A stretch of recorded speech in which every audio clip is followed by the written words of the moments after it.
ये हमारे बुजुर्गों की कुर्बानियों का जिक्र करना जरूरी है, क्योंकि आज हर कोई आकर कह रहा है कि पाकिस्तान बना रहे। पाकिस्तान हम नहीं बनाए, पाकिस्तान जिसने बनाया उससे जाकर पूछो।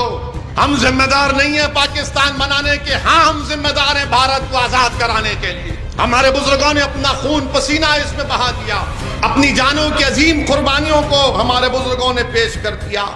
वहीं पर हमारी जंग आजादी में 26 सितंबर 1943 में नेताजी सुभाष चंद्र बोस ने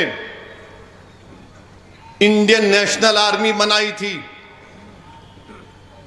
मुसलमान नेताजी सुभाष चंद्र बोस के साथ भी थे। नेताजी सुभाष चंद्र बोस, जहां पर बहादुर शाह जफर की खबर आज भी है बर्मा में, वहां पर बर्मा के एक लीडर थे बामा, उनको नेताजी सुभाष चंद्र बोस ने 2.5 लाख का नजराना दिया। और नेताजी सुभाष चंद्र बोस ने बहादुर शाह जफर की खबर के सामने खड़े होकर तकरीर की। नेताजी सुभाष चंद्र बोस निहायत ही काबिल और निहायत ही नफीस तरीन इंसान थे।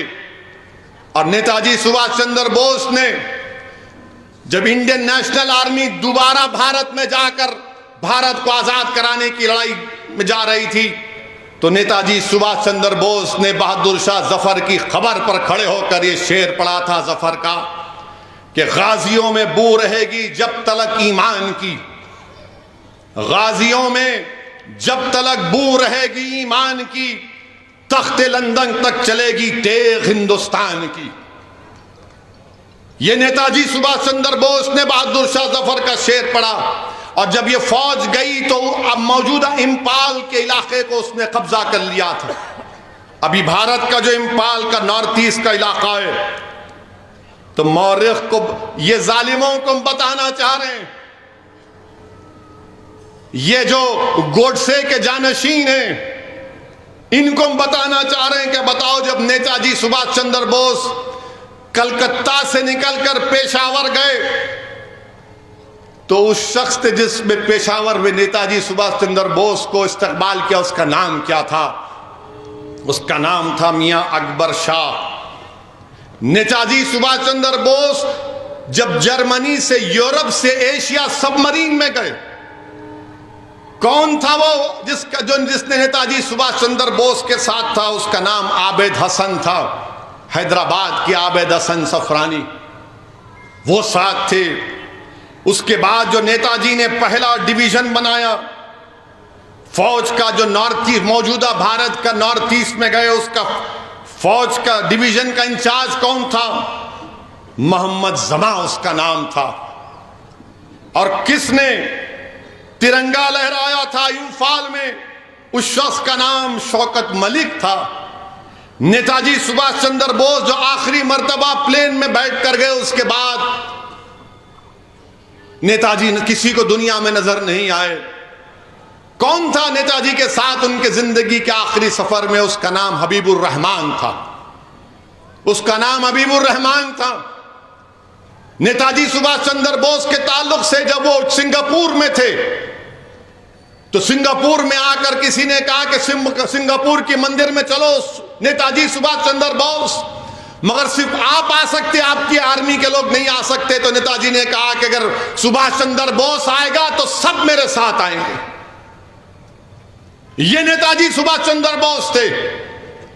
और फिर वहां पर दूसरी जंग अजीम के बाद अंग्रेजों ने जापान को हराया और सिंगापुर पर कब्जा किया, तो वहां से उन लोगों को गिरफ्तार कर लिया गया था। लाल किले में एक बहुत मशहूर मुकदमा चला। 5 नवंबर 1945 को लाल किले में मुकदमा चला और नेताजी के फौज में जो लोग थे सिपाही, उनको लाया गया। और फिर महात्मा गांधी उन नेताजी के सिपाहियों से मिलने गए थे, इंडियन नेशनल आर्मी के। तो महात्मा गांधी ने उन सिपाहियों से पूछा सुभाष चंद्र बोस के कि तुम कैसे हो? तो उन्हें कहा हम अच्छे हैं, किसी चीज की शिकायत है?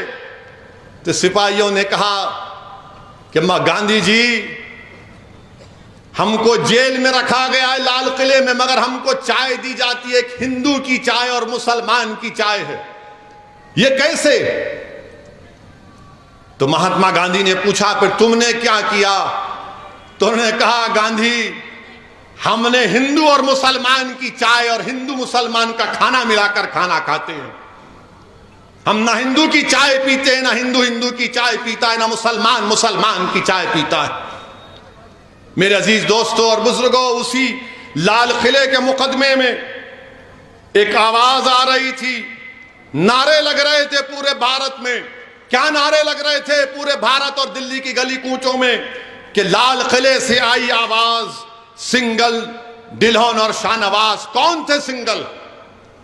सिंगल नेताजी प्रेम सहगल उनका नाम था। गुरबख्श, डिल्हन और शाहनवाज, जनरल शाहनवाज थे। इन तीनों को सजा दी गई थी।